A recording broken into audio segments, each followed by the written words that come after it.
I rise this morning to ask that we adjourn in memory of a member of the greatest generation, in fact, an example for all of us. Marshall Small was a trailblazing attorney, veteran, and friend.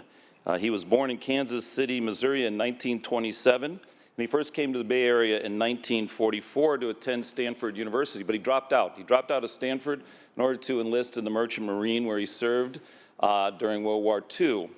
After returning from service, he went back to Stanford and earned his undergraduate degree and his law degree. After earning his law degree, he clerked for Supreme Court Justice William O. Douglas during the 1951-52 term. And then after that, during the Korean War, he went into the Army. And he served in the General Counsel's office in the Army and was there and participated in the very famous Army McCarthy hearings that many of us may not recall but have read about, in terms of Senator Joe McCarthy being a demagogue and accusing a number of patriotic Americans of being communists. After the Korean War, he returned to the Bay Area and he formed two lifelong associations. First, by marrying his wife, who sadly recently died as well. They were married. He and Mary were married over 63 years, and by joining Morrison & Foerster law firm. It was at Morrison & Foerster that he and I were colleagues for over a decade.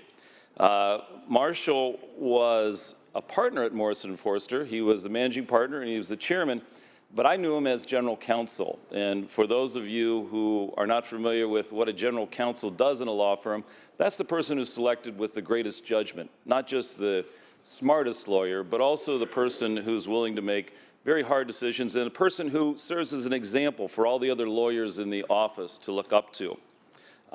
He also was very active, besides representing very large clients, active in a pro bono practice. In fact, he represented and was appointed to represent before the U.S. Supreme Court an inmate in San Quentin who was convicted of murder.